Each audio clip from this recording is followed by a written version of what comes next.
உங்களை பிளாக் பண்ணிட்டாங்க, இல்லை பேச பிடிக்கல அப்படின்னு சொல்லிட்டு உங்களை அவாய்ட் பண்ணிக்கிட்டே இருக்காங்க அப்படின்னா, அந்த நபர்கிட்ட உங்களால் பேசாமல் இருக்க முடியல, எப்படியாவது அவங்க என்னை வந்து காண்டாக்ட் பண்ணிடணும், என்கிட்ட வந்து பேசணும் அப்படின்னு நீங்கள் தவிச்சுக்கிட்டு இருக்கீங்கன்னா இதை நீங்கள் செய்யுங்க. டேயில் வேணாலும் ஸ்டார்ட் பண்ணலாம், எந்த நேரத்தில் வேணும்னாலும் இந்த மெத்தடை நீங்கள் செய்யலாம். அதுவும் மெதுவாக மூச்சை வந்து உள்ளே இழுத்துட்டு வாய் வழியாக மூச்சை வந்து வெளியே விடுங்க. இந்த மாதிரி நீங்கள் 10லேருந்து 15 வாட்டி செய்யுங்க. அதுக்கப்புறமா நீங்கள் என்ன பண்ணணும் அப்படின்னா, உங்களுடைய புருவ மத்தியில் நீங்கள் உங்களுடைய கவனத்தை நீங்கள் செலுத்தணும். 2 புருவங்களுக்கு நடுவில் இருக்கக்கூடிய பகுதி தான் புருவ மத்தே. எல்லா நரம்புகளும் ஒன்று சேரக்கூடிய இடம் தான் இந்த புருவ மத்தே. யாருக்காக இந்த மெத்தடை செய்ய போறீங்களோ அந்த நபரை வந்து நினைச்சுக்கோங்க. இப்போ உங்களுக்கு வீடியோ ஸ்கிரீன்லேயே வரும், பார்த்துக்கோங்க. Golden rainbow name reverse now.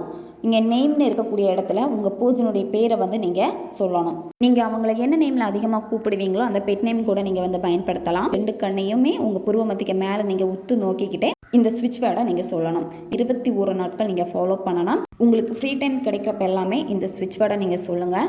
இப்போ உங்கள் மனசுக்கு வந்து ரொம்ப கஷ்டமாக இருக்குது, அந்த பர்சன்கிட்ட பேசணும் போல் இருக்குது, அவங்க வந்து ஏன் இப்படி பண்ணுறாங்க அப்படின்னா ரொம்ப சேடாக இருக்கிற நேரத்துலையும் இந்த ஸ்விட்ச் வேர்டை நீங்கள் சொல்லலாம். உடனே உங்களுடைய புருவ மத்தியில் உங்களுடைய கவனத்தை செலுத்திக்கிட்டே இந்த ஸ்விட்ச் வேர்டை நீங்கள் சொல்லுங்கள்.